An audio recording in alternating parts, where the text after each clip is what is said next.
दो हंसों की कहानी बहुत पुरानी बात है। हिमालय में प्रसिद्ध मानस नाम की झील थी।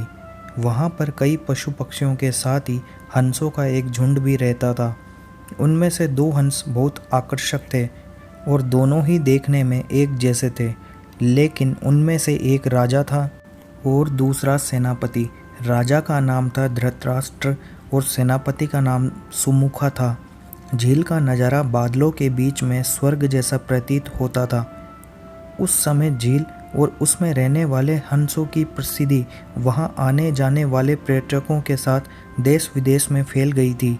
वहां का गुणगान कई कवियों ने अपनी कविताओं में किया, जिससे प्रभावित होकर वाराणसी के राजा को वह नज़ारा देखने की इच्छा हुई। राजा ने अपने राज्य में बिल्कुल वैसी ही झील का निर्माण करवाया और वहाँ पर कई प्रकार के सुंदर और आकर्षक फूलों के पौधों के साथ ही स्वादिष्ट फलों के पेड़ लगवाए। साथ ही विभिन्न प्रजाति के पशु पक्षियों की देखभाल और उनकी सुरक्षा की व्यवस्था का आदेश भी दिया। वाराणसी का यह सरोवर भी स्वर्ग जैसा सुंदर था, लेकिन राजा के मन में अभी उन दो हंसों को देखने की इच्छा थी जो मानस सरोवर में रहते थे। एक दिन मानस सरोवर के अन्य हंसों ने राजा के सामने वाराणसी के सरोवर जाने की इच्छा प्रकट की, लेकिन हंसों का राजा समझदार था। वह जानता था कि अगर वो वहां गए तो राजा उन्हें पकड़ लेगा।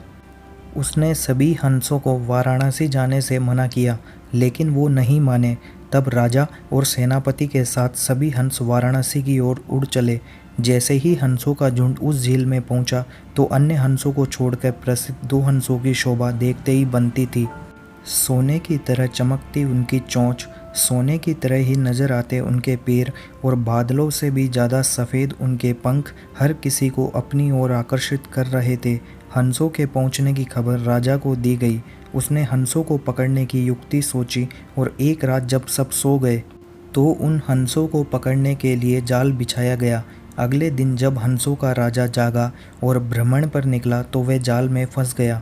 उसने तुरंत ही तेज आवाज़ में अन्य सभी हंसों को वहां से उड़ने और अपनी जान बचाने का आदेश दिया। अन्य सभी हंस उड़ गए, लेकिन उनका सेनापति सुमुखा अपने स्वामी को फंसा देखकर उसे बचाने के लिए वहीं रुक गया। इस बीच हंस को पकड़ने के लिए सैनिक वहां आ गए।